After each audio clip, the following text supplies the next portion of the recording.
në fakt, një nga qëllimet e arsimit gjithëpërfshirës është që fizikisht të gjithë fëmijët e gjithë komuniteteve të tjenë në një klasë. Ju e përmendët që është një nga sfidat e Shqipërisë në procesin e antarësimit në Bashkimin Evropian, dhe faktikisht është edhe një nga prioritetet e Bashkimit Evropian për shkak se të lëvizjeve të ndryshme të shteteve të ndryshme, në Evropë kjo është bërë një prioritet që të përfshi dhe fëmijët e emigrantëve. Ndërkohë në shtete specifike, pra siç është Shqipëria, kjo sfidë duket ndryshe. Pra sfida është që ne të përfshijmë në arsim çdo fëmijë me të gjithë dallimet e tij, apo me gjithë talentet, se ne nuk flasim vetëm për fëmijë që janë në dizavantazh, por zakonisht ne flasim për fëmijë që janë në dizavantazh sepse ata kanë nevojë për mbështetje. Por praktikisht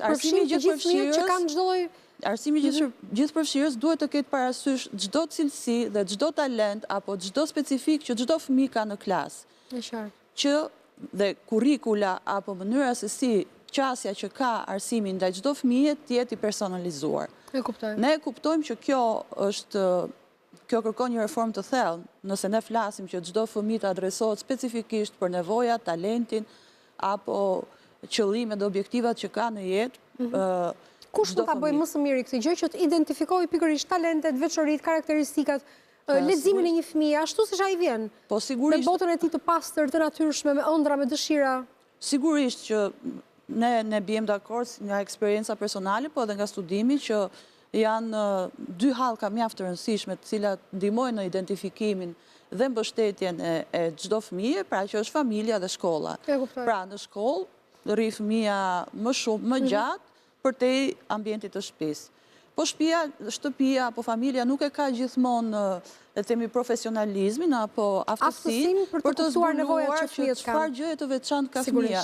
Ndërkohë që në klasë apo në shkollë, mësuesit apo stafi pedagogjik është i mësuar me lloje të ndryshme me fëmijë, apo i mësuar se çfarë është e veçantë tek një fëmijë, ta dallojë pra në mënyrë sa më të shpejtë. Po besoj dhe fëmijët në shkolla dhe në klasa manifestojnë dhe sjellje të tjera, edhe sepse mbase janë jashtë tutelës së prindërve, të themi në një farë kuptimi.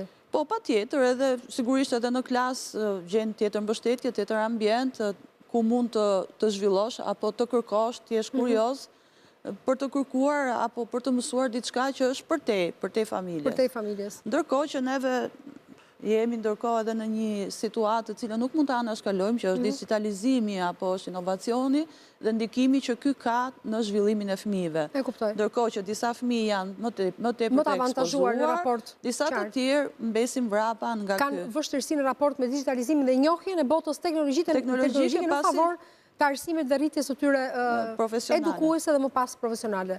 Çfarë tregon studimi juaj? Në të gjitha qytetet e Shqipërisë kemi problematika me klasat gjithëpërfshirëse?